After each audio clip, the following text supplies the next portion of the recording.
रोक के। अरे चला चला, अरे उतरो लोग नागिन मझोलिया, आवा आवा आवा जल्दी।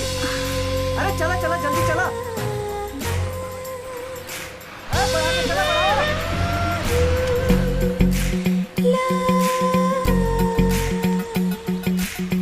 ए भैया, हाँ? हमके दरियापुर जाए के बा। थोड़ी दूर चलला के बाद एगो दहिना मोड़ आई, वहीं से दरियापुर चल जाई हा। ओके थैंक यू।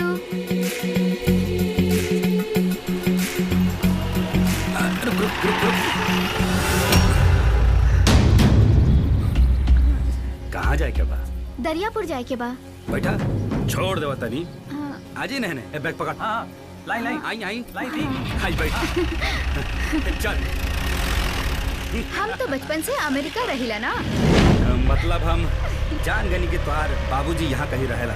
ना, बाबूजी तो अमेरिका में कारोबार करेलन। एजा हमार बुआ रहेली।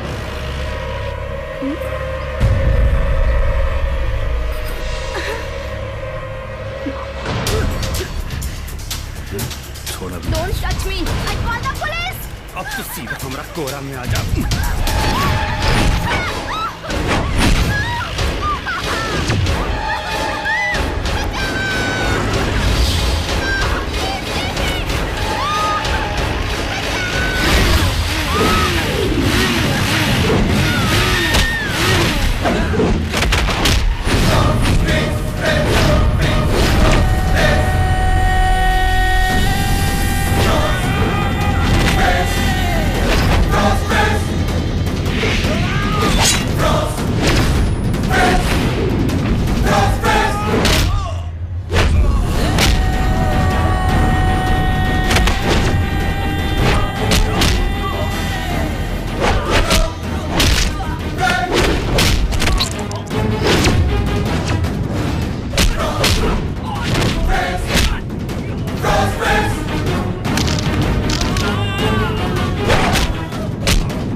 और मर्द की शान बहुत कीमती होला बुझाइल।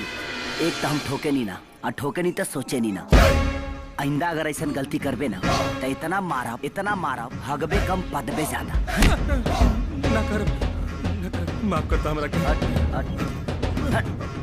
चल चल जा जा जा।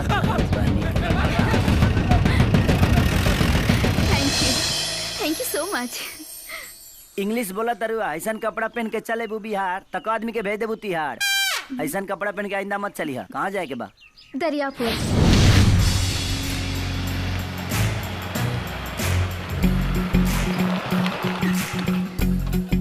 ये है दरियापुर। अब तू अपना फुआ के घर पूछ के चल जा। ओके। अरे अपन मोबाइल नंबर तो दे दा। हाँ, मोबाइल निकाला। ओके थैंक यू।